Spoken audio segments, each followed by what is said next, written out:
Right, it's a double A side, whatever that means. But I like the idea of double A. So Candlelight was the one, but a lot of people, a number of people seem to prefer.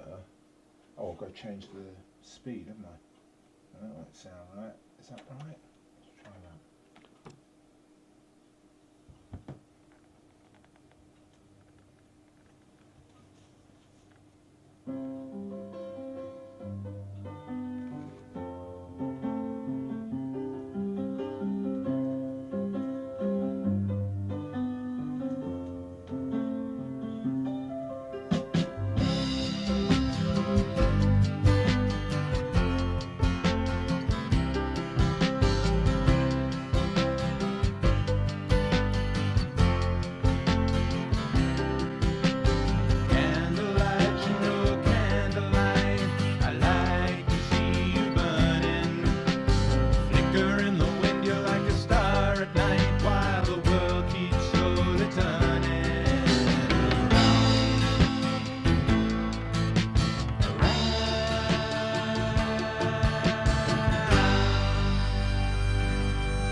My name's Phil, and I've lived in Lincoln for the last 20 years now, but I've been busking since about September 2010. My first conscious memory of thinking I want to be involved in music was when I was at a school called Davidson School in South Norwood in London. And I was walking across the hall, the assembly hall, one lunchtime, and there was this group of students on stage, and they were playing, I think, some Seekers, some sort of middle of the road type music.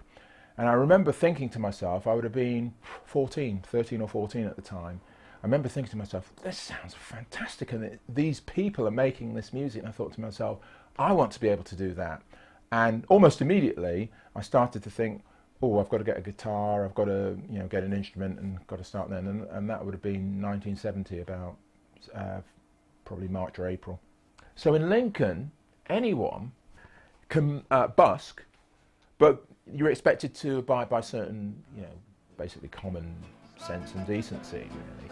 In Lincoln, they seem to be very, very appreciative of not just me, but all the kind of entertainment and thing that goes on in the street, and they seem to, respond to it quite positively.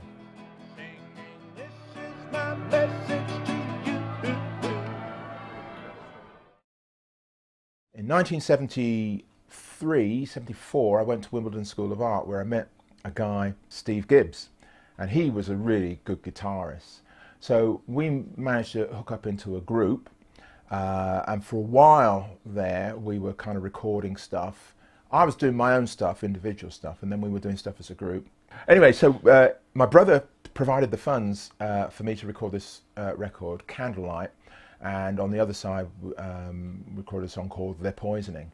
And that came about in early 1979, and I think I released it independently in March rather of 1979, and did a lot of things to promote it, including going on Capital Radio and doing their soapbox, and going on to do a publicity walk from Wimbledon to Westminster, handing out leaflets and dressed in a gas mask and a blooming cape and stuff like that.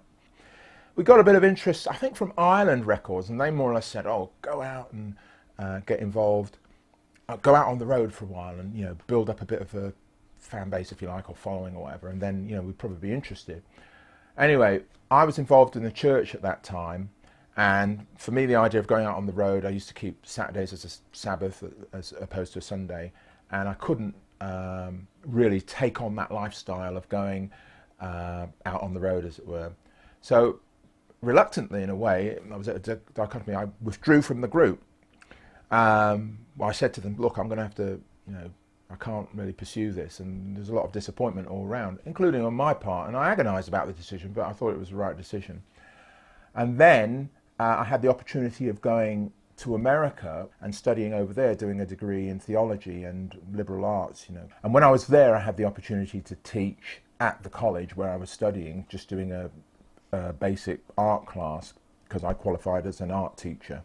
So I got more teaching experience there, and I also worked in a school, and I taught there probably from 3rd grade through to 12th grade, I think. And then in the early 90s, because that was in 1983 that I graduated in Pasadena, California, and then in the early 90s I went back to teaching, but within the state system, because I was back in this country by that time.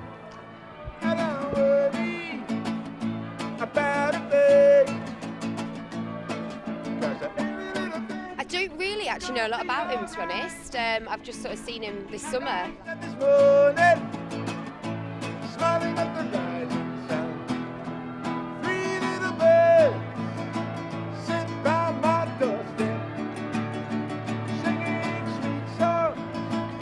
To the city of Lincoln, he sort of brings like a bit of variety.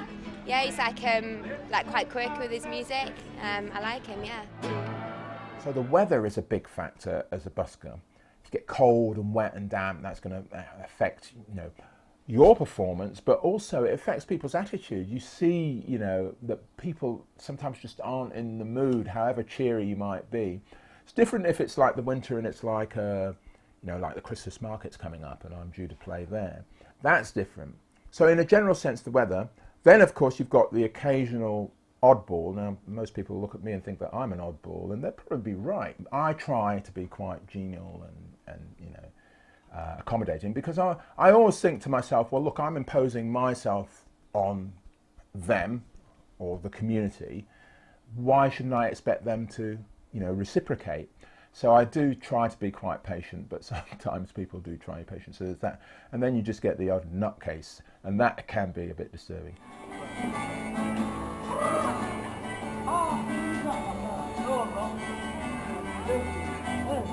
I was busking at the Stonebow here in Lincoln, and I remember what I was playing. Well, everybody will know because it's on YouTube now, Mr. Tambourine Man.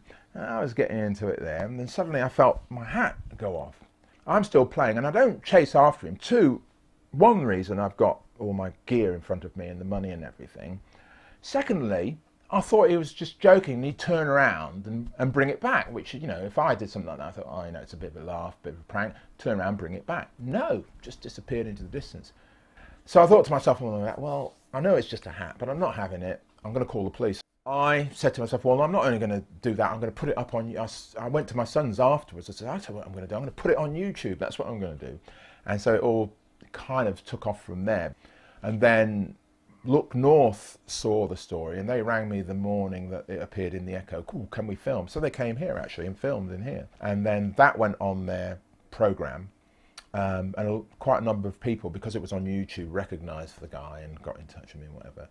And the police actually closed the case, but when they realised that it was in the media and the press, I suddenly got a call from the police. Oh, Mr. Gray, sorry, for some reason your case was closed, but, you know, could we come over and take a statement, blah, blah, blah. Anyway, so they eventually caught the guy, and I won't say what his name is, but it was in the papers, and he got 7 weeks. He got 7 weeks in prison, which, you know, I'd have rather had my hat back, which I never got. Well, I think he's the only busker that has always got a smile on his face. At least when you see Phil playing his music, it's a nice way to get through the day. If you've had a bad day and you hear him singing a song about "Don't worry, be happy," then you're going to feel happy. And Phil does that. He brings the best out in people and reminds them it's not so bad. It's all right out there. Back in 2000, 2001, I started to try and market myself to schools, because I was doing a lot of supply teaching at that time. But I've really wanted to sort of like tour and go around the country in different cities and things and play. And initially I thought, well, that would be, you know, in venues and things. But since starting busking in September last year, I realised that I actually enjoy playing on the street a lot more than I do indoors. Not just for the money, but also for the enjoyment of actually playing. So I want to bring that same kind of music and passion and excitement to other cities, but ultimately I'd like to go to Britain and also America and busk, you know, or at least perform outdoors, you know, at festivals and things like that. So, you know, look out, Tin Pan Alley, here I come.